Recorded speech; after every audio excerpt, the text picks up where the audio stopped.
Shalom, shalom, peuple de Dieu. Que le Seigneur te bénisse de là où tu me suis. Que tu sois en Afrique, que tu sois en Europe, que tu sois aux États-Unis, que tu sois en Côte d'Ivoire. Reçois mon shalom de la part de notre Seigneur Jésus-Christ.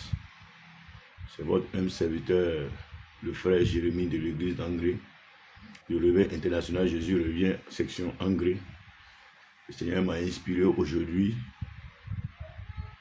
de venir t'exhorter en ce jour, en ce qui concerne la célébration de la fête de la Toussaint, en ce 1er novembre 2025. Ce jour qui a été dédié depuis belle lurette à célébrer cette fête. Alléluia. Donc aujourd'hui, le Seigneur m'a inspiré de t'exhorter avec quelques mots, avec quelques versets, pour savoir est-ce que un enfant de Dieu, un chrétien, est-ce qu'un chrétien peut célébrer la fête de la Toussaint? Alléluia. Est-ce qu'un chrétien peut célébrer la fête de la Toussaint? Voici le titre de notre exhortation de ce jour. Alléluia. Bien-aimé, la fête de la Toussaint, c'est quoi? C'est une célébration où des personnes qui ne sont plus parmi nous aujourd'hui, qui étaient là avec nous hier, qui étaient là avec nous même peut-être ce matin, qui étaient là avec nous il y a 1 mois de cela, qui étaient là avec nous il y a 6 mois de cela, il y a 9 mois de cela, il y a 12 mois de cela, il y a 1 an de cela, il y a 5 ans en arrière, il y a 10 ans en arrière, qui étaient avec nous. Et aujourd'hui, ces personnes ne sont plus parmi nous. Et certaines religions veulent vraiment commémorer toutes ces personnes-là. Toutes ces personnes qui étaient parmi nous hier. Et nous savons très bien que ces personnes, parmi ces personnes, il y en a plusieurs qui n'ont pas marché comme le Seigneur le veut. Alléluia. Il y en a plusieurs qui n'ont pas marché comme le Seigneur nous recommande de marcher en tant que pèlerins sur la terre. Plusieurs ont marché selon les désirs de leur cœur. Plusieurs ont marché selon les conseils des méchants. Plusieurs ont marché selon les traditions. Plusieurs ont marché selon les religions. Alléluia. Bien-aimés, nous, en tant qu'enfants de Dieu, nous ne sommes pas traditionnalistes. Nous ne sommes pas des religieux. Nous ne sommes pas des mondains. Et nous ne marchons pas selon le conseil des méchants. Mais nous marchons selon la doctrine du Seigneur Jésus, qui est la sainte doctrine. Alléluia. Cette doctrine qui nous donne les commandements que nous devons suivre en tant qu'enfants de Dieu. Les préceptes ainsi que les commandements, ainsi que les lois que le Seigneur nous donne de pouvoir mettre en pratique dans le but d'accéder à son royaume. Alléluia. Bien-aimé, laisse-moi te dire, lorsque tu veux voyager, tu veux aller en Europe, on te demande d'avoir un visa. On te demande d'avoir un passeport.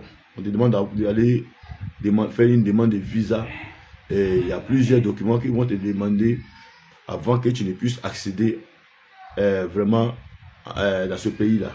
Pour que tu ne puisses avoir accès au visa, et ce visa qui va te permettre, avec ton billet d'avion, de pouvoir prendre ton avion ou bien ton car pour aller dans ces pays-là. Alléluia. Bien aimé, c'est la même chose chez nous aussi. Avant d'aller au ciel, avant qu'on ne te dise que vraiment celui-là est un saint, il y a aussi des conditions que le Seigneur nous donne. Alléluia. Le Seigneur nous donne également certaines conditions pour pouvoir accéder à son royaume. Nous ne pouvons pas vivre aujourd'hui comme nous voulons et puis demain dire que nous pouvons aller au ciel. Alléluia. Le ciel, ce n'est pas pour vraiment, c'est pas de la plaisanterie. Alléluia. Le ciel est vraiment difficile. Comme le Seigneur pourrait le dire, il sera plus facile pour un chameau de passer par le trou d'une aiguille qu'à un riche de rentrer au ciel. Alléluia.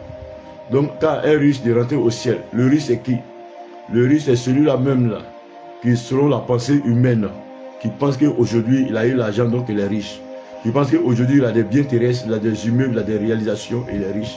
Mais bien aimé, laisse-moi te dire, avec toutes ces choses devant le Seigneur, tu n'es pas riche. Avec toutes ces choses devant le Seigneur, tu es pauvre. Alléluia. Pour que tu sois riche devant le Seigneur, il faudra que tu sois pauvre de cœur. Alléluia. Et pauvre de cœur veut dire te laisser façonner par le Seigneur, te laisser briser par le Seigneur, te laisser rencontrer par le Seigneur. Oui, le Seigneur est assis sur son trône. Il faudrait que tu fasses la rencontre du Seigneur, une rencontre personnelle avec le Seigneur Jésus. Alléluia. Et lorsque tu vas faire cette rencontre avec le Seigneur Jésus et que tu vas commencer à marcher en nouveauté de vie. Alléluia. Cette rencontre avec le Seigneur Jésus va transformer quelque chose dans ta vie. Alléluia. nous allons prendre plusieurs exemples. Si nous prenons le cas de Marie Magdala, Marie de Magdala, lorsque Marie de Magdala, qui était prostituée auparavant, lorsqu'elle a croisé le Seigneur Jésus, bien aimé, nous savons tous que Marie de Magdala est la première personne à qui le Seigneur a apparu lorsqu'elle est ressuscitée, lorsqu'il est ressuscité. Alléluia. Bien aimé, nous savons que Marie de Magdala a marché avec le Seigneur jusqu'à sa résurrection et même avec les apôtres. Alléluia. Or, auparavant, son métier, c'était un métier de prostitution. C'était un métier vraiment qui était vraiment honteux. Mais lorsqu'elle a croisé le Seigneur Jésus, bien aimé, laisse-moi te dire que sa vie a changé. Des statuts de prostituée, elle est devenue une femme vertueuse. Et les Écritures parlent d'elle aujourd'hui. Alléluia. Or, il y a plusieurs prostituées dont les Écritures n'ont jamais mentionné leur nom et les Écritures ne parlent pas d'elle. Mais aujourd'hui, voici quelqu'un qui était prostitué hier, et parce qu'elle a rencontré le roi des rois, le Seigneur des seigneurs, aujourd'hui sa vie a changé. Aujourd'hui, les Écritures parlent d'elle de génération en génération. Alléluia. Nous pouvons aussi prendre le cas du fou de Gadara. Nous pouvons prendre aussi le cas du fou de Gadara. Le fou de Gadara, lorsqu'il a croisé le Seigneur Jésus, lui qui dormait dans les sépulcres, lui qui dormait dans les montagnes, lui qui était terrifiant, lui qui même, on n'arrivait même pas à dompter, même avec les chaînes, on n'arrivait pas à le dompter. Ce fou de Gadara, lorsqu'il a croisé le Seigneur Jésus, quelque chose a changé dans sa vie. Et lui qui n'était pas vêtu de vêtements, a eu aujourd'hui des vêtements et il est devenu lucide. Et le Seigneur lui a dit, va dans ta maison et va dire ce que le Seigneur a fait pour toi. Alléluia. C'est de cette même manière, lorsque tu vas faire la rencontre du Seigneur Jésus, il faudrait que quelque chose change dans ta vie. Il faudrait que ta manière de parler change. Il faudrait que ta manière de penser change. Il faudrait que ta manière de réagir change. Il faudrait que ta manière de voir les choses change. Il faudrait que ta manière même, oui, de te comporter, le comportement que tu avais hier, il faudrait qu'il y ait une transformation radicale dans ta vie. Alléluia. Parce que lorsque nous croisons le Seigneur Jésus, nous devons mourir. Comme la parole pourrait le dire, comme le Seigneur pourrait dire à Moïse. Oui, le Seigneur pourrait le dire à Moïse qu'un homme ne peut pas voir Dieu et vivre. Oui, c'est la vérité. Aujourd'hui, nos frères d'à côté, les musulmans, nous disent, mais vous dites que vous voyez Dieu. Mais la parole dit qu'on ne peut pas voir Dieu et vivre. Mais pourquoi vous dites que vous voyez Dieu et puis vous ne mourrez pas? Mais laisse-moi te dire, quand nous voyons Dieu, en réalité, nous mourons. Et nous mourons comment? Ce n'est pas une mort physique, mais c'est une mort qui est spirituelle. Lorsque nous croisons le Seigneur Jésus, colérique que tu étais hier, impudique que tu étais hier, prostituée que tu étais hier, bagarreur que tu étais hier, géreuse de busy que tu étais hier, voleur que tu étais hier, idolâtre que tu étais hier, meurtrier que tu étais hier, sorcier que tu étais hier, franc-maçon que tu étais hier, lorsque tu fais la rencontre du Seigneur Jésus, mais laisse-moi te dire que tu meurs en vérité. Et lorsque tu meurs avec lui, par les eaux du baptême, alors il y a quelque chose qui change dans ta vie. Tu ressuscites avec lui et tu commences à vivre en nouveauté de vie. Alléluia. Tu ressuscites avec lui et tu commences à vivre en nouveauté de vie. C'est pourquoi, bien aimé, aujourd'hui, la question est posée. Est-ce qu'un enfant de Dieu, un chrétien, peut célébrer la fête de Toussaint? Alléluia. Nous allons aller dans les Écritures. Dans le livre de Jean chapitre 11, le verset 25 dit.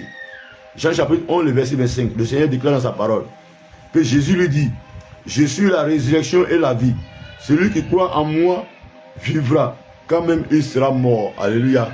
Bien aimé, celui qui croit en Jésus vivra, quand bien même s'il sera mort. Pourquoi? Parce que Jésus est la résurrection et il est la vie.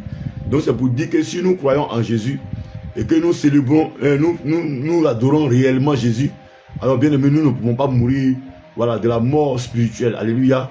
Nous pouvons mourir physiquement, que notre âme va se séparer de notre corps terrestre qui est là, et mais nous allons vivre éternellement, alléluia, avec le Seigneur Jésus. Donc c'est pourquoi le Seigneur Jésus dit qu'il est la résurrection et il est la vie.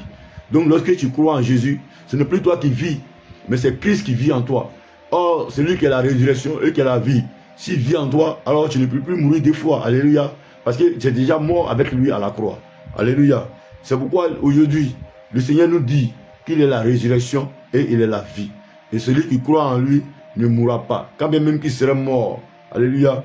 Celui qui croit en lui vivra, quand bien même il serait mort. Mais comment quelqu'un peut mourir et puis vivre? Alléluia. Bah, bien aimé, c'est un mystère. Donc c'est pour te dire qu'il y a une vie après cette vie terrestre. Alléluia. Il faut le savoir que nous ne sommes que des pèlerins sur la terre. Alléluia. Nous ne sommes que des pèlerins sur la terre. Nous ne sommes que des voyageurs sur la terre. Nous sommes venus ici pour accomplir un but bien précis. C'est de nous sanctifier, esprit, âme et corps. De gagner les âmes pour le Seigneur Jésus. en nous préparant pour son avènement. Alléluia. Afin qu'ensemble avec lui, nous allions à la salle des noces afin de célébrer la fête des noces. Alléluia, pour l'enlèvement. Nous devons nous préparer pour l'enlèvement.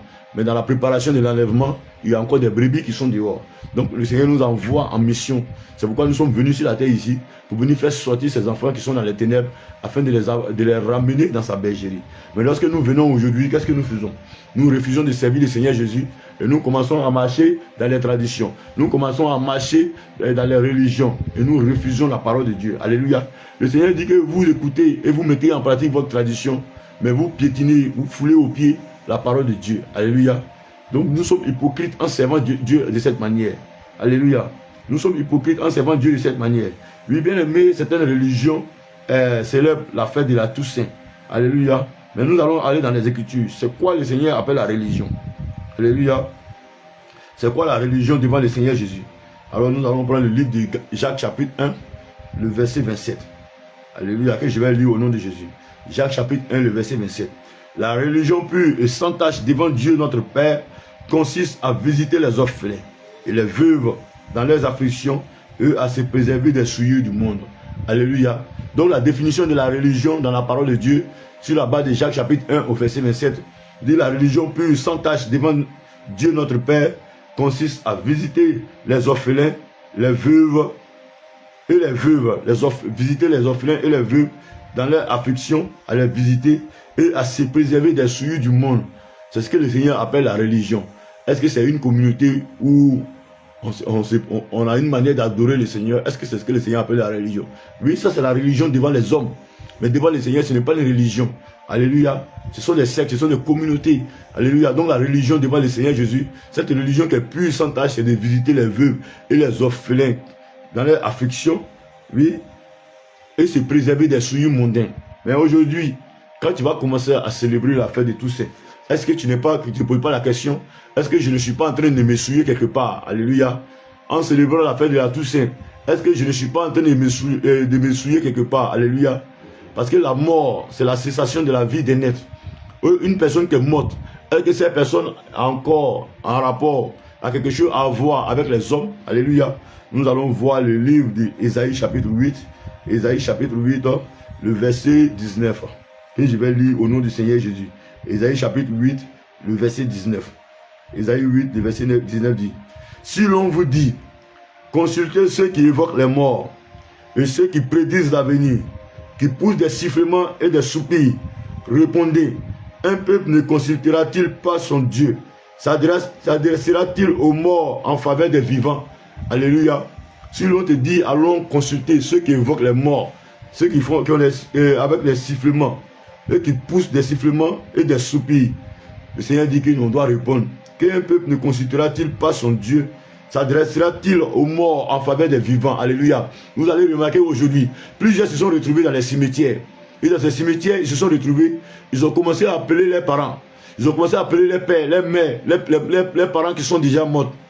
Les parents qui sont déjà morts. Alléluia. Et ils vont leur dire, regarde, depuis que tu es parti, dans la famille, rien ne va. Tes enfants, rien ne va. Les activités sont bloquées. Aujourd'hui, il y a la mort dans la famille. La sorcellerie est en train de frapper par-ci, par-là. Nous, les morts de nos familles, ils vont commencer à faire des libations.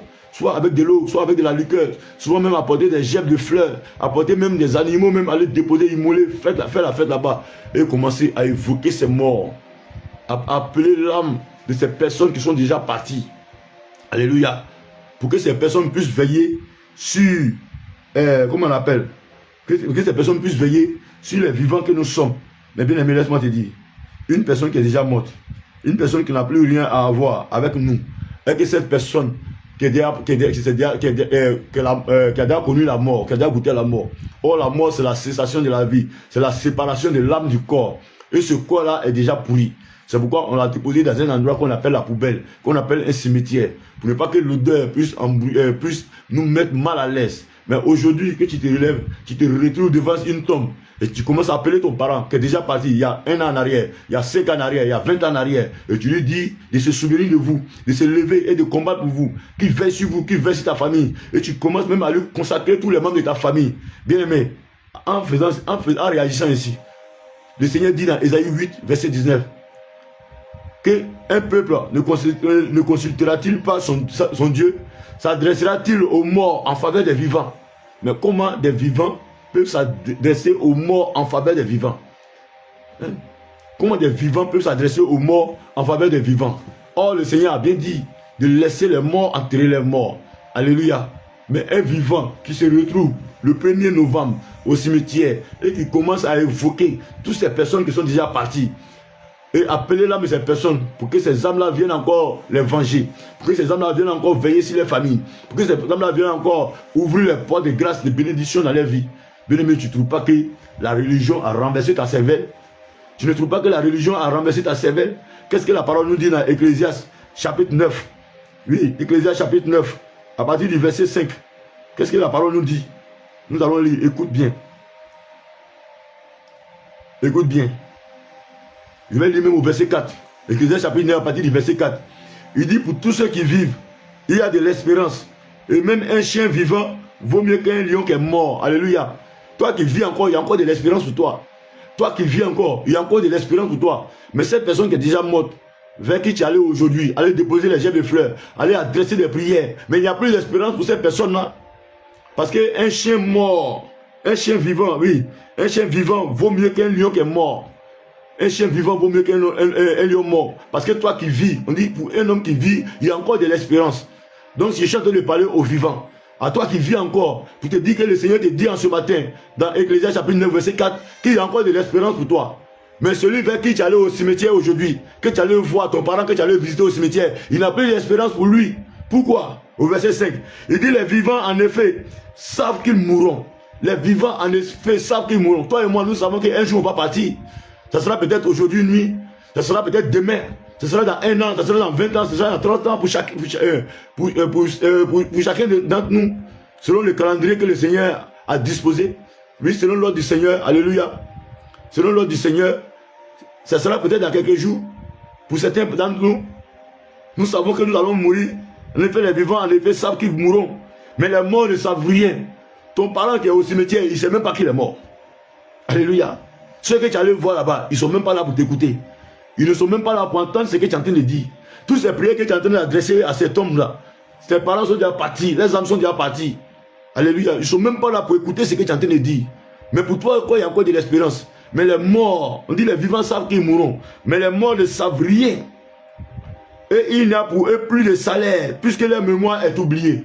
On dit il n'y a pour eux plus de salaire, puisque leur mémoire est oubliée. Mais aujourd'hui, tu vas te retrouver dans les paroisses. Tu vas payer les messes à 3000 pour adresser les prières pour ces personnes-là, pour ces personnes qui sont mortes. Or, le Seigneur te dit clairement qu'il n'y a pour eux plus de salaire. C'est-à-dire ces personnes qui sont déjà mortes, il n'y a plus de salaire pour eux. Et quand on dit il n'y a plus de salaire pour eux là, quand on dit il n'y a plus de salaire pour eux, cela veut dire quoi? Quand on dit que pour les personnes qui sont déjà mortes, il n'y a plus de salaire pour eux, puisque leur mémoire est oubliée. Ça veut dire que toutes les prières que tu vas adresser à ces personnes qui sont déjà mortes, cette prière-là n'auront aucun effet. Parce que ces personnes ne sont pas sous le soleil. Il n'y a plus de salaire pour eux. De cette même manière que ces personnes qui sont mortes ne peuvent plus pécher, c'est de cette même manière qu'elles ne peuvent plus recevoir aussi des grâces et des bénédictions. Parce que la grâce, la bénédiction, c'est pour les vivants. C'est quand tu es encore vivant que le Seigneur te fait grâce. Lorsque tu te répands de ton péché et que tu reviens à lui d'un cœur sincère.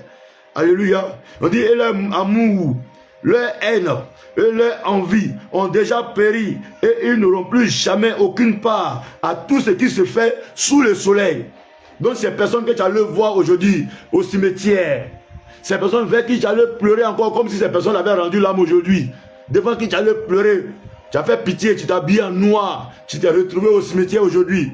Alléluia. Tu t'es retrouvé aujourd'hui au cimetière, habillé en noir, et il y avait les embouteillages partout. Nous étions en train de partir, gagner les âmes pour le Seigneur, aux jours du baptême, pour passer même de 9h jusqu'à 11h moins. Il y avait les bouchons partout. Tellement les devantures du cimetière étaient pleins, on ne pouvait même pas passer. Et c'était retrouvé aussi, ce moment aussi, comme un moment propice pour avoir de l'argent. Alléluia. Commencer à vendre des chefs de fleurs.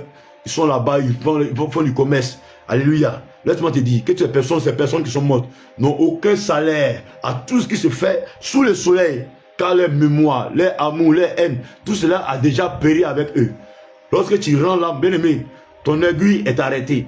C'est comme une montre, on enlève la pile dedans. Lorsqu'on enlève la pile ou la batterie, la montre ne peut plus marcher, c'est fini. S'il est midi 00, c'est midi 00. Même dans 50 ans, l'église sera toujours sur midi 00. Ça ne peut plus bouger. C'est de cette même manière ta balance. Lorsque tu meurs, on ne peut plus rien ajouter et on ne peut plus rien retrancher à ta balance lorsque tu meurs. Si tu meurs, on ne peut plus rien ajouter à ta balance, ni rien retrancher. Mais quand tu vas prier, tu vas ajouter quoi à la balance? Le Seigneur te dit qu'on ne peut plus rien ajouter. Parce qu'il n'y a aucun salaire à tout ce qui se fait sous le soleil.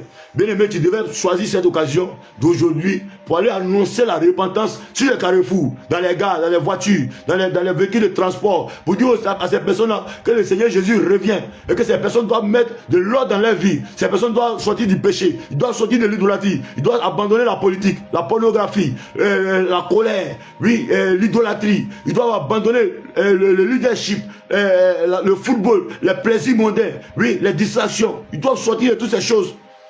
Mais toi, tu choisis ce moment pour t'habiller en noir. Il y en a même qui effectuent des voyages pour aller voir la tombe de leur arrière-grand-père qui est décédé il y a 50 ans. Pour aller renouveler la tombe, aller mettre des carreaux. Alléluia.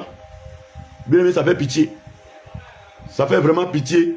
Certains vont effectuer des voyages à plusieurs kilomètres pour aller voir la tombe de leur arrière-grand-père, de leur grand-père, pour aller renouveler la tombe. Mettre des carreaux en marbre. Pendant qu'ils ont encore des enfants qui ne sont pas scolarisés, pendant qu'ils ont encore des frères et des sœurs qui ont besoin que de 50 000, qui ont besoin que de 100 000 francs pour commencer une activité pour pouvoir se prendre en charge. Mais ils vont utiliser cet argent pour retourner aller reconstruire des tombes des personnes qui sont mortes il y a longtemps pour espérer avoir quoi? Quelle bénédiction? Bien aimé, il n'y a aucune bénédiction à cela. Alléluia. Les morts sont déjà morts. Alléluia. Si on te dit qu'en Afrique les morts ne sont pas morts, il faut te dire que Dieu n'est pas un Africain. Alléluia. Dieu, il est universel. Dieu, il n'a pas de couleur. Il n'a point d'homme de variation. Parce qu'il est lumière. Alléluia. Lorsqu'il fait jour, quand tu te réveilles, est-ce que tu vois la couleur de la lumière? C'est les éléments, les arbres, les maisons, les collines que tu vois au travers de la lumière. Mais la lumière, est-ce que tu connais la couleur de la lumière? Donc notre Dieu est un Dieu qui est universel. Ce n'est pas un Dieu des blancs, ce n'est pas un Dieu des noirs. Alléluia. C'est le Dieu universel. Il appartient à tout le monde. Alléluia. Bien aimé, il faudrait qu'on se réveille de toutes ces choses. Alléluia. Matthieu 8, le verset 22 dit. Mais Jésus lui répondit. Quelqu'un a dit à Jésus, laisse-moi aller enterrer mon père et ensuite je viendrai te suivre. Jésus lui a répondu, suis-moi et laisse les morts ensevelir les morts. Bien aimé, comment quelqu'un qui est mort peut aller enterrer un autre mort? Il peut te dire que Jésus parlait en parabole. Mais lorsque Jésus vient te dire que de laisser les morts aller ensevelir les morts, cela veut dire quoi? Comment un mort peut se lever? Parce que nous savons tous que les morts ne peuvent pas bouger. Les morts ne sont plus animés. Les morts sont raides. Alléluia. Les morts ne peuvent pas bouger. Les morts ne peuvent pas parler. Mais comment un mort peut se lever, soulever son camarade mort, aller creuser une tombe, l'enterrer, et puis revenir, faire des cérémonies? Alléluia. Bien aimé, les morts qui vont enterrer les morts, c'est qui? C'est toi qui continues encore dans la religion. C'est toi qui continues encore dans l'ignorance. C'est toi qui mènes encore une vie en dehors de Jésus. C'est toi qui vis encore dans l'ignorance. C'est toi encore qui suis la religion. C'est de cela que Jésus parle. Il dit laisse les morts enterrer les morts. C'est toi encore qui suis cette doctrine, ces fausses doctrines des religions. C'est toi encore qui suis ces coutumes, ces traditions. Et tu laisses à côté la parole de Dieu. C'est de toi que le Seigneur parle. C'est toi qui es animé, mais devant le Seigneur tu es mort. Parce que tu vis en dehors du Seigneur Jésus. Parce que tu vis sans le Seigneur. Et le Seigneur, lorsque le Seigneur te qualifie, il te compare à un mort. Parce qu'en toi, il n'y a pas de vie. Alléluia. Parce qu'en toi, il n'y a pas de vie. Parce que s'il y avait la vie en toi, tu n'allais pas te retrouver aujourd'hui au cimetière, en train d'appeler tes ancêtres, en train de faire des prières, en train de célébrer des messes pour des soi-disant personnes qui sont mortes. Sous prétexte qu'aujourd'hui, parce que par la vie qu'ils ont menée, tu vas prier pour aujourd'hui, le Seigneur va les faire sortir d'un lieu A pour les amener dans un lieu B. Bien aimé, laisse-moi te dire, si tu as vécu dans le Seigneur, tu as vécu selon la parole du Seigneur, on n'a pas besoin de faire des prières pour toi. On n'a pas besoin de faire des prières pour toi. Lorsque tu rends l'âme, que tu sois perdu, disparu quelque part dans la forêt, que ce soit des animaux qui t'ont dévoré quelque part, laisse-moi te dire que ton âme ira directement au ciel. Alléluia. Dans le sein d'Abraham, pour attendre la résurrection et le jugement. Alléluia. Mais lorsque tu vis en dehors du Seigneur, laisse-moi te dire que ton âme atterrit directement dans le séjour des morts. Et tu es là-bas, comme tu as servi Satan sur la terre. Tu seras là-bas en train d'être torturé encore par Satan, ton père, par ton maître. Alléluia. Bien-aimé, laisse-moi te dire, pendant que tu es en train de pleurer, pendant que tu es en train de te lamenter sur la terre, pendant que tu es en train de faire les veillées funèbres, pendant que tu es en train de faire toutes ces choses, celui pour qui tu es en train de pleurer, parce qu'on t'a déjà appelé pour te dire que telle personne est décédée, le temps que tu vas prendre ton véhicule pour te déplacer, même marcher pour te déplacer pour arriver, bien-aimé, son âme est déjà partie. Son âme est déjà partie et son âme est déjà en jugement. Alléluia. C'est pourquoi la parole déclare dans Hébreux 9 au verset 27. Et comme il est réservé aux hommes de mourir une seule fois, comme il est réservé aux hommes de mourir une seule fois, après quoi vient le jugement. Donc pendant que nous sommes en train de pleurer, pendant que nous sommes en train de nous lamenter parce qu'on nous a annoncé une mauvaise nouvelle, depuis l'hôpital, ton âme est déjà partie. Ton âme s'est déjà séparée de ton corps qui est mortel. Alléluia. L'âme est immortelle, mais l'âme aussi meurt. Et la mort de l'âme, c'est quoi? C'est le châtiment éternel. La mort de l'âme, c'est le châtiment éternel. C'est l'enfer. Alléluia, en quelque sorte. Si tu ne comprends pas français, je te dis que la mort de l'âme, c'est l'enfer. Parce que là-bas, tout est éternel. Soit tu as la vie éternelle, soit tu as la mort éternelle. C'est pourquoi aujourd'hui, bien-aimé, je t'exhorte à choisir la vie. À choisir la vie. Parce que si tu as raté l'enfer, tu ne peux pas rater le paradis. Et si tu as raté le paradis, tu ne peux pas aussi rater l'enfer. Il n'y a pas de neutralité. Il n'y a pas de trois côtés. Il n'y a que deux. Soit c'est l'enfer, soit c'est le paradis. Donc c'est à toi de choisir pendant que tu es encore vivant. C'est pourquoi Ecclésiaste chapitre 9 au verset 4 te dit que ceux qui sont vivants, ils ont encore de l'espoir. Parce qu'un chien vivant vaut mieux qu'un lion qui est mort. Alléluia. Donc toi tu es encore vivant. Il y a encore de l'espoir pour toi. Toi tu es encore dans ces religions. Toi tu es encore dans ces pratiques. Aujourd'hui le Seigneur te parle aujourd'hui. Aujourd'hui il t'appelle. Aujourd'hui écoute sa voix au travers de son serviteur. Écoute la voix de ton père qui t'appelle. Quand il dit mes brebis me connaissent, elles m'entendent, elles me suivent. Alléluia. Et il faut sortir de ces religions. Il faut sortir de ces fêtes de tradition. Il faut sortir de toutes ces fêtes mondaines. Il faut sortir de toutes ces religions, de ces fêtes traditionnelles. Alléluia. Il faut sortir de toutes ces choses. Et tu vas venir au Seigneur Jésus. Tu vas venir servir le Seigneur en vérité et en esprit. Alléluia. Tu vas venir servir le Seigneur Jésus en esprit et en vérité. Il faut sortir de toutes ces choses. Alléluia. Il faut sortir de toutes ces choses. Il faut abandonner ces choses. Alléluia. Car le Seigneur dit dans sa parole, dans Ecclésiaste, chapitre 11, le verset 9. Chapitre 9, le verset 12. Chapitre 9, chapitre 11, le verset 9. Ecclésiaste chapitre 11, le verset 9 dit. Il dit, pour certaines versions, c'est chapitre 12, le verset 1. Mais moi, dans ma version, c'est chapitre 11, le verset 9. Mais dans certaines versions, c'est chapitre 12, le verset 1. Alléluia. Mais moi, dans ma version, c'est chapitre 9, chapitre 11, pardon, le verset 9. Alléluia. Le Seigneur dit dans sa parole. Il dit, jeune homme, réjouis-toi dans ta jeunesse. Livre ton cœur à la joie. Pendant les jours de ta jeunesse, marche dans les voies de ton cœur et selon les regards de tes yeux. Mais sache que pour tout cela, Dieu t'appellera en jugement. Alléluia. Pendant que tu es encore jeune, tu peux t'amuser, t'azader dans les religions qui ne vont pas te dire la vérité. Les religions qui ne vont pas te reprendre. Ces religions qui ne vont pas te préparer pour l'avènement du Seigneur. Ces religions qui ne vont pas te dire la vérité. Parce qu'aujourd'hui, tout ce qu'on regarde, comment remplir notre assemblée. Tout ce qu'on regarde, comment remplir notre assemblée. Tout ce qu'on regarde, comment maximiser plusieurs dîmes. Tout ce qu'on regarde, comment avoir un plus gros chiffre d'affaires. Tout ce qu'on regarde, comment avoir beaucoup d'offrandes. Mais en ce qui concerne le salut de ton âme, ce n'est pas le problème. Mais aujourd'hui, il te prêche, il t'annonce ce que tu as envie d'entendre. Il te caresse dans le sens des poils. Et quand nous parlons, vous dites que non, vos paroles sont trop dures. Vos paroles sont trop dures. Donc quand vous allez aller dans vos paradis là, fermez la porte et jetez la clé.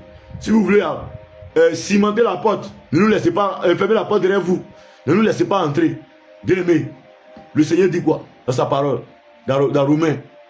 Il dit ne devez rien à personne, si ce n'est de vous aimer les uns les autres. Et dans 1 Jean 5, le verset 3, on dit l'amour de Dieu consiste à observer ses commandements. Alléluia. Donc l'amour de Dieu là, c'est mettre sa parole en pratique. Or si le Seigneur dit de te donner l'amour, c'est de t'amener à observer la parole de Dieu. Si le Seigneur dit de s'aimer et de se donner l'amour, de s'aimer les uns les autres, c'est de t'amener à accepter la parole de Dieu et de la mettre en pratique. Ne pas te borner simplement à l'écouter. Alléluia. De ne pas simplement te borner à écouter la parole de Dieu, mais à l'écouter et à la mettre en pratique. Il ne faut pas chercher une assemblée, tu vas aller, où on va te dire, viens au Seigneur, tu vas voyager, viens au Seigneur, tu vas prospérer, viens au Seigneur, tu vas te marier, viens au Seigneur, tu vas avoir de l'argent, tu vas avoir du travail. Mais est-ce que c'est pour cela que tu es venu sur la terre? Toutes ces choses, avant que tu n'arrives sur la terre, le Seigneur t'avait déjà donné toutes ces choses. Mais c'est parce que tu es venu, tu as dévié. Tu as commencé à mener une vie loin du Seigneur Jésus. C'est ce qui a permis à Satan, ton ennemi, de bloquer tes grâces, tes bénédictions. Mais si aujourd'hui tu ne veux pas aller dans une église qui prête la sanctification de l'esprit, de l'âme et du corps, et tu vas dans une assemblée où on te dit Dieu ne regarde pas le cœur et le corps, mais c'est le cœur qui regarde. Mais ton cœur là, ce n'est pas ton cœur qui t'amène à aller pécher. Lorsque tu vas boire l'alcool, ce n'est pas ton cœur qui t'amène là-bas. Lorsque tu vas chercher la femme des gens, tu vas coucher avec la femme des gens, est-ce que ce n'est pas ton cœur qui te conduit là? Et lorsque tu tombes dans l'impudicité, est-ce que ce n'est pas ton cœur qui t'amène à aller tomber dans l'impudicité? Est-ce que ce n'est pas ton cœur qui te pousse à aller regarder des films pornographiques? Est-ce que ce n'est pas ton cœur qui te pousse à aller te masturber? Est-ce que ce n'est pas ton cœur qui te pousse à aller voler ton prochain? Est-ce que ce n'est pas ton cœur qui te pousse à mentir? Mais si le Seigneur veut compter sur ton cœur, tu penses qu'avec ce cœur-là, tu pourras aller au ciel? Tu penses qu'avec ce cœur-là, tu pourras aller au ciel? Le Seigneur te demande simplement d'enlever ce qui tu as la capacité, tu as la force de pouvoir enlever sur son temple et de le jeter loin de lui, d'enlever les dieux étrangers sur lui, sur son temple, parce que tu ne sais pas que ton corps, c'est le temple du Saint-Esprit. Tu ne sais pas que ton corps est le temple du Saint-Esprit. Les renards ont un trou, les loups ont une tanière. Mais le Fils de l'homme n'a pas un endroit où reposer sa tête, mais il a trouvé un endroit où reposer sa tête, c'est dans ton corps. C'est pourquoi il dit dans 1 Corinthiens chapitre 3, le verset 16 à 17, il dit, ne savez-vous pas que vous êtes le temple de Dieu et que l'Esprit de Dieu habite en vous? Alléluia. Ne savez-vous pas que vous êtes le temple de Dieu et que l'Esprit de Dieu habite en vous? Et celui qui détruit le temple de Dieu, Dieu aussi le détruira. Donc pendant que ton âme vit encore dans ton corps, tout ce que tu vas prendre pour mettre sur ton corps, que ce soit les produits pour te dépigmenter la peau, pour te tchatcho comme on le dit en ivoirien, pour t'éclaircir la peau, te décaper la peau, tu vas aller rendre compte un jour au Seigneur Jésus. Tu vas aller rendre compte un jour à ton Créateur. Oui, toi qui défrises tes cheveux, qui dénatures la nature de tes cheveux. Toi qui perces tes oreilles, tu mets les piercings partout. Aujourd'hui même à la mode, lorsque tu vois les femmes, elles ont percé les deux narines. Au village chez nous, les Sénéfaux, quand on perce les narines, c'est pour mettre comment on appelle, un fil dans les narines du bœuf pour pouvoir le tirer. Et quand ça fait mal, il est obligé de bouger pour pouvoir tirer la daba. Pour faire les sillons, les buts. Alléluia. Mais aujourd'hui, nous voyons les femmes. Satan a tellement renversé vos cervelles. Vous avez fini avec les oreilles. Vous avez fini avec la langue. Vous avez fini même avec les lèvres. Aujourd'hui, c'est les deux narines que vous percez maintenant. Aujourd'hui, c'est vos nombrils que vous percez maintenant. Même certains vont même jusqu'à percer leurs parties intimes pour mettre des boucles. Regarde comment Satan a renversé ta cervelle. Alléluia. Regarde comment Satan a renversé ta cervelle. Enfant de Dieu, il faut sortir de la mondanité. Aujourd'hui, le monde qui te donne les conseils, le monde n'est pas un modèle à suivre. Pour le meilleur modèle, c'est suivre la parole de Dieu. C'est dans la parole de Dieu que tu dois regarder. Parce que ton corps n'est pas un corps qui est fortuit. Dans ton corps, il y a ton âme. Et il y a l'Esprit de Dieu qui habite dans ton corps. Parce que tu es tripartite. Tu es corps, âme et esprit. Et le Seigneur te dit, avant qu'il ne vienne, sur la base de 1 Thessaloniciens chapitre 5, le verset 23, il dit que votre esprit, votre âme et votre corps doivent être conservés irrépréhensibles. Cela veut dire quoi? Cela veut dire quoi? Si dans 1 Thessaloniciens chapitre 5, le verset 23, le Seigneur dit que votre esprit, votre âme et votre corps doivent conserver irrépréhensibles lors de son avènement, ça veut dire que ton corps, ton esprit et ton âme doivent être sans péché, sans tache, lorsque le Seigneur sera de retour pour venir te chercher pour aller au ciel. Mais aujourd'hui, regarde ce que tu fais de son corps. Alléluia. Et tu cherches aujourd'hui des pasteurs qui vont t'annoncer les bonnes nouvelles. Tu cherches aujourd'hui des pasteurs qui vont te blaguer. Tu cherches aujourd'hui des pasteurs qui vont te réconforter, oui, dans ton péché. Dans ton péché que tu appelles péché mignon. Laisse-moi te dire, quel que soit le degré du péché, il n'y a pas de péché qui est mignon. Tous les péchés sont vilains. Alléluia. Tous les péchés sont laids devant Dieu. Tous les péchés sont mauvais devant Dieu. Il n'y a pas un péché qui sent bon devant Dieu.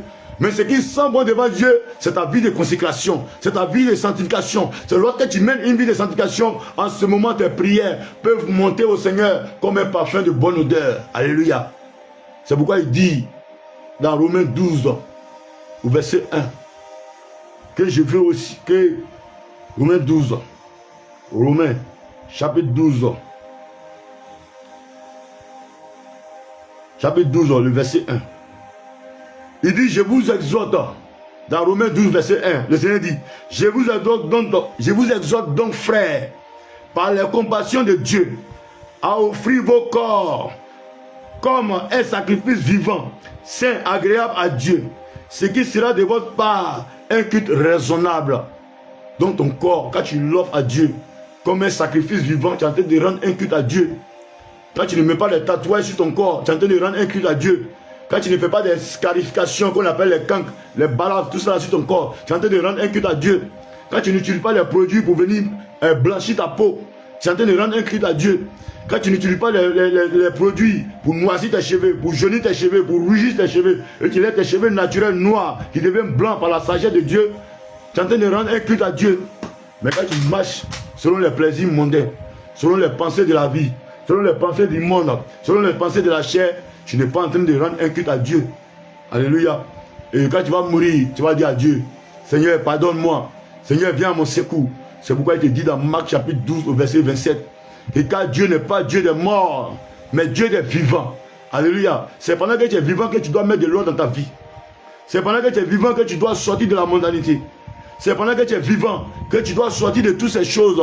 C'est pendant que tu es vivant que tu dois abandonner le vol, la surfacturation. C'est pendant que tu es vivant que tu dois abandonner l'alcool, la drogue. C'est pendant que tu es vivant que tu dois abandonner la polygamie. C'est pendant que tu es vivant que tu dois abandonner cette affaire de deuxième bureau, de copines, de copains, de go et gars. C'est pendant que tu es vivant que tu dois abandonner la prostitution, la masturbation, regarder les films pornographiques, ton portable en tant que jeune. Au lieu d'utiliser ton téléphone pour exhorter, au lieu d'utiliser ton téléphone pour gagner les âmes pour le Seigneur, au lieu d'utiliser ton téléphone pour exhorter toutes ces personnes-là qui sont abonnées sur ta page Facebook, sur ta page YouTube, sur ta page TikTok, mais tu utilises le téléphone pour draguer les femmes. Mais tu utilises ton téléphone, oui, pour faire quoi? Pour regarder de la pornographie. Tu utilises ton téléphone pour regarder la pornographie. Et quand tu finis de regarder, qu'est-ce que tu fais? Tu vas te masturber. Et après, tu es le même qui te moque des homosexuels. Tu dis, celui-là est Woubi. Celui-là est homosexuel. Mais lorsque je vais te poser une question. Lorsque tu te masturbes, je te pose la question. Qui te donne le plaisir? Avec qui couches-tu? Mais tu ne sais pas que tu es en train de coucher avec toi-même. Tu es en train de te donner plaisir à toi-même. Et aujourd'hui, tu te moques des Woubi. Mais vous êtes pareil. Parce que le Woubi, c'est un homme qui se donne à son ami garçon. Mais toi, tu te masturbes. Mais tu es pareil, c'est le même degré de péché que quelqu'un qu'un homosexuel. Alléluia. Bien-aimé, il faut abandonner ces choses. Il faut abandonner ces choses. Quand les temps sont finis, les jours sont mauvais, il n'y a plus de temps. Alléluia. Si nous prenons la parabole du pauvre Lazare et du riche, nous allons remarquer que dans le livre de Luc chapitre 16, à partir du verset 20, il y avait un homme qui était appelé Lazare. Cet homme était pauvre. Cet homme n'avait pas d'argent comme toi et moi. Cet homme était meurtrier, était abandonné de tous. Cet homme n'avait rien pour plaire. Il était, déjà même son corps même était rempli d'ulcères. C'est-à-dire qu'il avait les plaies partout sur lui. Il n'avait rien, il était pauvre. Et il traînait chaque jour au bordure d'un château, d'un riche homme. Alléluia. Et ce riche homme, lorsqu'il mangeait, il ne se souvenait pas de Lazare. Il ne se souvenait pas des pauvres qui étaient autour de lui. Il ne se souvenait pas des pauvres qui étaient à côté de sa maison, dans les bas quartiers. Cet homme riche, lorsqu'il avait ses milliards, lorsqu'il avait son château, il festoyait. Il faisait les fêtes tous les jours. Alléluia. Chaque jour dans son château. Chaque jour dans son château. Il y avait la fête. Il mangeait à sa guise. Et le reste de la nourriture, il le mettait à la poubelle. Alléluia. Mais la parole déclare que lorsque cet homme-là mangeait, lorsqu'il mangeait et que les miettes tombaient, ce sont ces miettes-là que Lazare venait manger. Ça veut dire que même ces restants, comme on le dit à langage ivoirien, les restangolo, il les jetait à la poubelle. Il ne les donnait même pas à Lazare. C'est lorsqu'il mangeait les grains qui tombaient, les os qui tombaient. Ce sont cette nourriture que Lazare prenait pour se nourrir. Parce qu'il n'avait rien pour manger. Il était pauvre, mais il est resté intègre. Il est resté attaché à Dieu. Il n'a pas abandonné Dieu. Il ne s'est pas compromis. Il n'a pas dit non, je vais aller livrer mon derrière à mon ami garçon à cause de iPhone, à cause d'un travail, à cause d'un poste pour monter en grade. Il n'a pas dit ces choses-là. Mais il est resté fidèle. Il est resté intègre. Il est resté intègre et il a adoré son Dieu dans la pauvreté. Il a adoré son Dieu dans la souffrance. Il a adoré son Dieu dans la pauvreté, dans la souffrance, dans le mépris, dans la maladie, avec les ulcères sur son corps, les plaies sur son corps. Il a accepté d'adorer son Dieu. Il ne s'est pas livré à Satan. Il n'a pas vendu son âme à Satan. Il n'est pas allé au Bénin pour aller voir les Angleterres, pour vendre son âme pour avoir l'argent. Il n'est pas allé signer un pacte avec le diable pour avoir l'argent. Mais il est resté intègre. La parole dit que ce sont les chiens du roi qui venaient laver ses plaies. Les plaies qu'il avait, il n'avait même pas l'argent pour acheter juste de l'alcool, pour nettoyer ses plaies. Donc ce sont les chiens du roi qui avaient le château, qui mangeaient tous les jours à sa guise, à sa faim, et qui abandonnaient les pauvres. Ce sont ces chiens qui venaient laver les plaies de Lazare. Mais Lazare n'a pas abandonné Dieu. Lazare est resté intègre à Dieu. Lazare est resté fidèle à Dieu. Malgré les moqueries, malgré le rejet. On n'a même pas parlé de ses parents. On peut même dire, puisque la parole n'a même pas parlé des parents de Lazare. La parole n'a pas parlé de son enfant. La parole n'a pas parlé de sa femme. La parole n'a pas parlé de ses parents, de son père, de sa mère. La parole n'a pas parlé de ses frères. Donc on suppose même que Lazare n'avait personne dans le monde. Et il était moqué de partout. Il irait partout et il mangeait les miettes qui tombaient sous la table du roi. Et ce roi-là, cet homme riche, n'a jamais pensé un seul jour à ce pauvre-là pour dire je vais l'aider à soigner ses plaies, lui donner juste une cabane et lui donner à manger. Ne serait-ce qu'un sac de riz par mois. Il a abandonné. Mais cet homme Lazare est mort dans la pauvreté, dans la misère.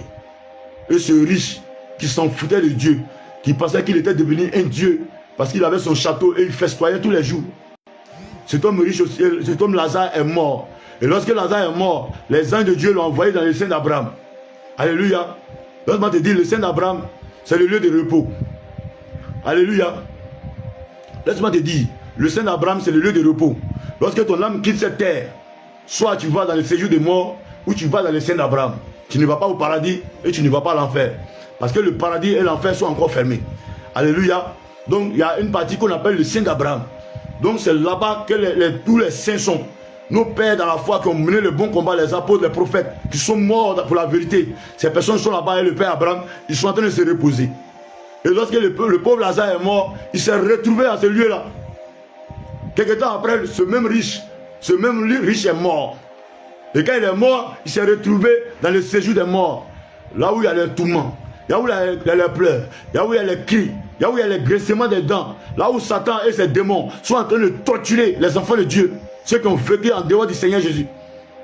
Celui-là qui était riche sur la terre. Celui-là qui avait les milliards. Celui-là qui avait l'argent. Celui-là même là, qui avait un château. Qui avait un château. Et qui faisait la fête tous les jours dans son château. Et lorsque le pauvre Lazare venait, il mangeait les miettes qui tombaient sous sa table. Et ce sont les chiens de ce dernier-là qui venaient laper les plaies de Lazare. Mais Lazare est resté fidèle. Malgré qu'il avait les ulcères, malgré qu'il n'avait personne, malgré qu'il était pauvre, il n'avait même pas d'argent pour aller à l'hôpital, il n'avait même pas d'argent pour se nourrir. Et il s'est contenté de ramasser les miettes par terre à la table du riche pour se nourrir. Mais ce riche n'a jamais pensé aux pauvres parce qu'il pensait qu'il était devenu Dieu. C'est comme ça que toi et moi aussi, quand le Seigneur nous bénit, nous pensons que nous sommes devenus Dieu. Et nous prenons la place de Dieu. Et nous pensons que nous sommes devenus des dieux. Et nous écrasons tous les petits qui sont en dessous de nous. C'est pourquoi je vais t'enseigner, je vais t'interpeller aujourd'hui, de sortir de toutes ces assemblées qui enseignent le leadership. De sortir de toutes ces assemblées qui t'enseignent le leadership. Alléluia. Toutes les assemblées où tu t'en vas, où ton pasteur t'enseigne le leadership, bien aimé, je t'en supplie, il faut sortir de là. Parce que le leadership, c'est ce qui a amené ce roi, c'est ce qui a amené cet homme riche dans sa villa, à ne pas penser à Lazare qui était pauvre et qui venait manger les miettes qui tombaient sous sa table et qui voyait réellement ces chiens en train de laper les plaies que Lazare avait parce qu'il n'avait même pas d'argent pour aller à l'hôpital. Parce que le leadership t'enseigne à marcher sur les plus petits, à écraser les plus faibles et à avancer. Mais qu'est-ce que le Seigneur nous enseigne dans sa parole? Il nous dit que les forts viennent en aide aux faibles. Alléluia. Donc une assemblée qui enseigne le leadership n'est pas une assemblée du Seigneur Jésus. Parce que le Seigneur nous demande, nous qui sommes forts, de venir en aide à ceux qui sont faibles. Alléluia. Mais eux t'enseignent en tant que fort d'écraser ceux qui sont faibles et de continuer à grimper. Mais quelques temps après, quand ce riche est mort, il s'est retrouvé dans le séjour des morts. Alléluia. Il s'est retrouvé dans le séjour des morts. Et quand il s'est retrouvé dans le séjour des morts, il était en souffrance. Il était en train d'être torturé. Et après, il lève sa tête. Il regarde dans le sein d'Abraham. Il voit le pauvre Lazare qui est arrêté à côté du père Abraham. Il dit, mais père Abraham, qu'est-ce que Lazare fait ici? Lui qui était sur la terre, qui était pauvre. Pour rentrer chez moi, mais il ne pouvait même pas rentrer. Mais moi, je suis en train de souffrir ici. Et le pauvre Lazare, lui, est dans le sein d'Abraham, en train de se reposer. Il est en paix là-bas, alors qu'il est en train de souffrir ici. Mais le Seigneur dit, mais pendant que tu étais sur la terre, tu as eu les biens que tu voulais. Tu t'es réjoui avec les femmes, avec la nourriture, tu festoyais tous les jours. Tout ce que tu voulais dans ta part, là, tu l'as déjà eu sur la terre. Mais Lazare a accepté de souffrir. Et voici la récompense que lui a réservée. Et là-bas, il est dans la salle d'attente pour le paradis. Maintenant, ce riche-là, il est dans la salle d'attente pour l'enfer. Alléluia. Donc, je te dis, ce riche, il est dans la salle d'attente pour l'enfer. Donc, je te dis en même temps, le séjour des morts, c'est une salle d'attente pour l'enfer. Donc, une assemblée qui te dit que le purgatoire existe, il faut lui dire oui. Jérémie dit que le purgatoire existe. Mais le purgatoire, c'est ce qu'on appelle le séjour des morts. Et lorsque tu vas là-bas, il faut te dire que tu es destiné pour l'enfer. Ce n'est pas encore l'enfer. Parce que l'enfer n'est pas encore ouvert. Donc c'est le séjour des morts. Et si tu descends là-bas, c'est une salle d'attente pour l'enfer. Parce que toi et puis Satan, ton père, ils vont vous prendre après pour vous jeter en enfer. Alléluia. Donc cet homme-là s'est retrouvé là-bas. Il dit, mais père Lazare, dis à le père Abraham, dis à Lazare de mettre son doigt dans l'eau et de m'envoyer une goutte. Parce que dans le séjour des morts ici, il n'a aucune goutte d'eau. Il fait tellement chaud. C'est la souffrance ici, il n'y a pas d'eau. Le père Abraham lui a dit, entre vous et nous là, il y a un abîme qui nous sépare. Et il n'est pas possible. Alléluia. Et il n'est pas possible. Il n'est pas possible que dans le séjour des morts, quelqu'un quitte là-bas pour venir dans le sein d'Abraham. Et il n'est pas aussi possible dans le sein d'Abraham que quelqu'un quitte là-bas pour aller dans le séjour des morts. Il y a un abîme qui les sépare. Donc Lazare ne peut pas mettre son doigt dans l'eau pour t'envoyer une goutte d'eau pour étancher ta soif. Mais entre nous, est-ce qu'une goutte d'eau peut étancher la soif de quelqu'un? Quelqu'un qui a vraiment soif, après des années dans la fournaise. Même on prend des minutes simplement. Est-ce qu'une goutte d'eau peut étancher ta soif? Ce n'est pas possible. Mais il avait besoin ne serait-ce que d'une seule goutte d'eau. Mais laisse-moi te dire, dans le séjour des morts, il n'a pas d'eau. Alléluia. Mais le père a dit que ce n'est pas possible. Il dit, mais père Abraham, dis à Lazare que j'ai encore des frères qui sont là, qui sont sur la terre. Ils ne sont pas encore morts, ils sont encore vivants. Dis à Lazare d'aller leur parler. Alléluia.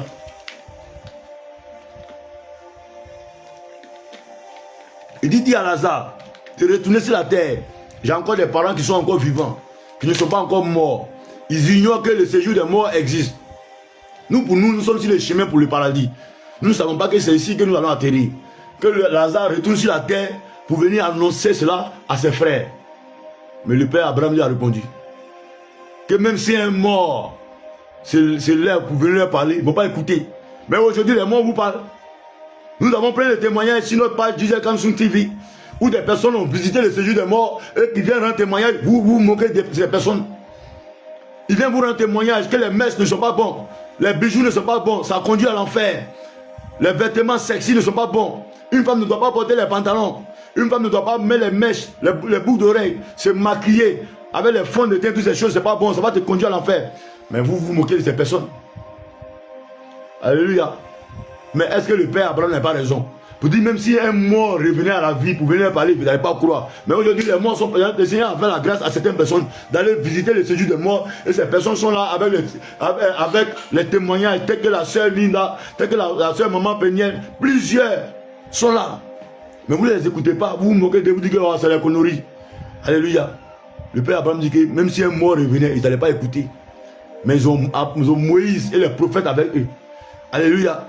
Moïse et les prophètes sont toujours sur les carrefours. Tous les jours quand tu vas au travail, Tu les vois en train de sonner la trompette pour dire repentez-vous, les temps sont finis. Donnez votre vie à Jésus. Mettez de l'ordre dans vos vies. Mais vous vous moquez d'eux, vous dites que c'est les gens qui n'ont rien à faire. Alléluia.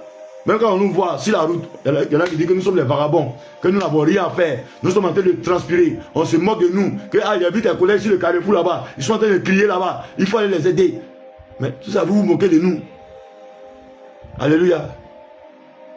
Mais tout ça, vous vous moquez de nous. Mais c'est notre manière pour nous de manifester l'amour.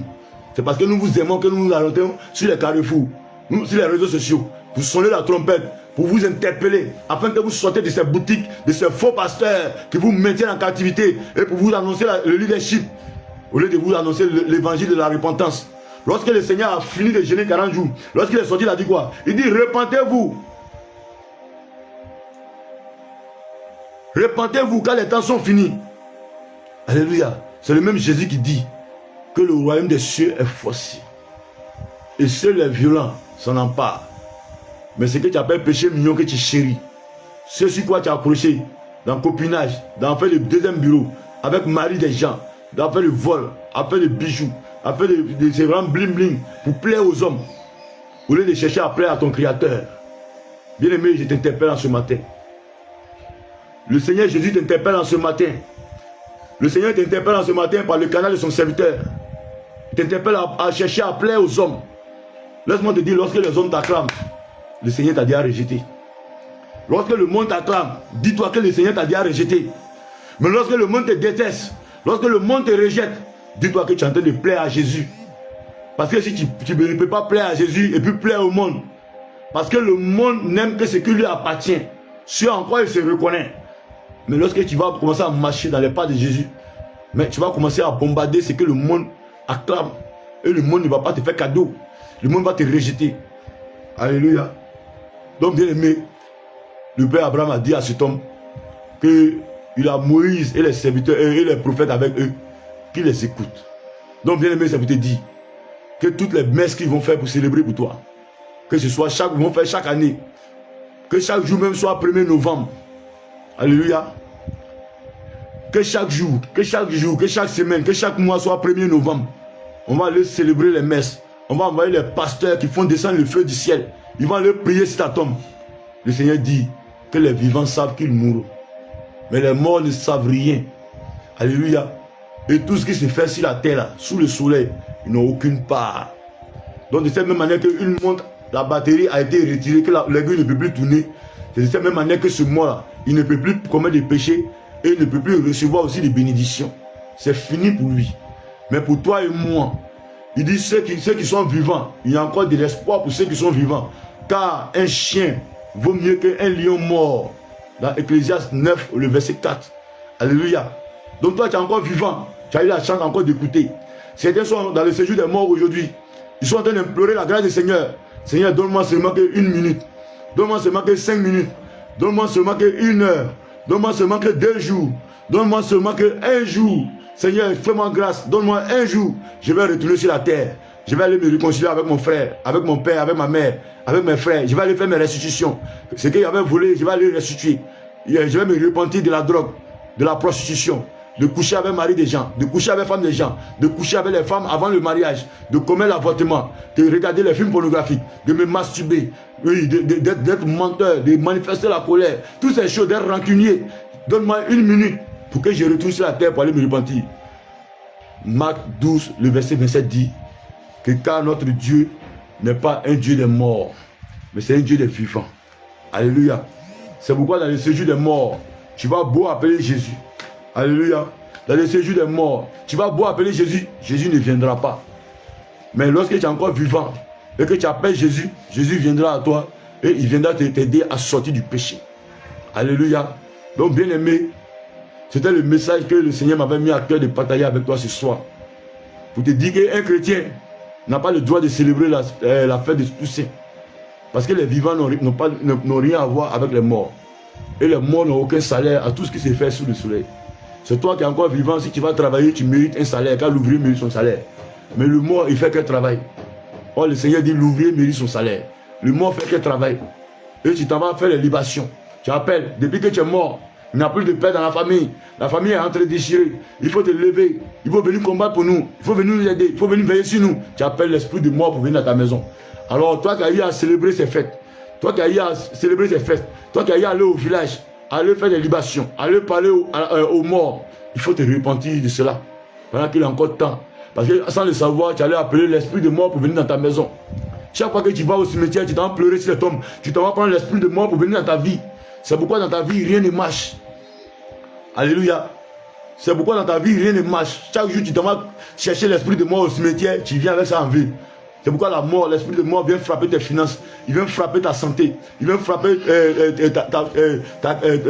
ton profil de carrière. Depuis que tu es secrétaire, tu n'arrives pas à avancer. Depuis que tu as ce poste, tu as le diplôme, tu as master, tu as tout, mais tu n'arrives pas à avancer. Parce que la mort t'a déjà bloqué, ça t'a cloué là, tu n'arrives pas à avancer. Il a frappé ton mariage, il a frappé tes entrailles, tu n'arrives pas à enfanter.